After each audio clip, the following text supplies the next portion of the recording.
On se retrouve à Creux de Champ. Le 28 janvier, il y a une énorme avalanche qui est descendue. Depuis le village, on voyait le souffle de l'avalanche. On sait que la forêt protège contre les avalanches. Par contre, si comme ici, l'avalanche se déclenche à plus de 1000 mètres, il y a une telle énergie qu'en fait, elle détruit la forêt. Grosso modo, il y a eu 74 hectares de forêt qui ont été dévastés, complètement ou partiellement. Ça correspond à plus de 100 terrains de football. Si on regarde dans nos archives, je pense avec une telle force et autant de dégâts aux forêts, c'est une tous les 100 ans. Donc c'est un événement exceptionnel.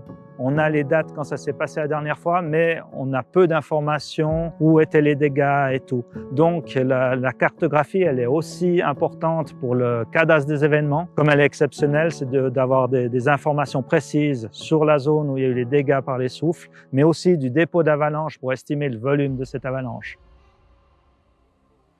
Alors, le but de design projet, c'est après que les étudiants sont confrontés avec les vrais problèmes pratiques.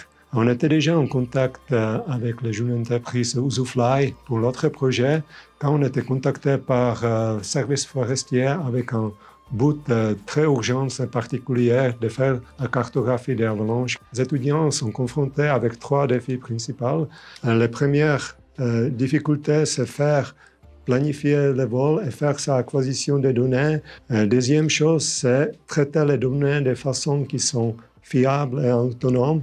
Troisième, au moment où il faut estimer le volume du bois à extraire, l'idée c'était de faire appel à l'intelligence artificielle. Par contre, on n'a pas eu cet algorithme. Et pour obtenir l'algorithme, il faut d'abord produire les données de base. C'est ça qu'est-ce que les étudiants ils ont fait manuellement. Pour la modélisation 3D, il y a 3 étapes importantes. Concernant la planification, il faut d'abord choisir quel drone est-ce qu'on va utiliser. Ensuite, avec le relief qui était très irrégulier, on a adapté l'architecture de vol. Et finalement, il faut faire aussi attention à la météo. Une fois qu'on a choisi la météo, on peut passer à l'étape numéro 2, l'acquisition de données, et donc de faire voler les drones principalement. Et ensuite, une fois qu'on a pris ces milliers de photos, on passe à l'étape numéro 3, qui est la modélisation 3D, et de recréer avec ces milliers de photos une carte 2D et un modèle 3D très précis du terrain qui vont être d'abord donnés aux gardes forestiers et aussi aux étudiants pour faire l'analyse plus détaillée avec l'intelligence artificielle.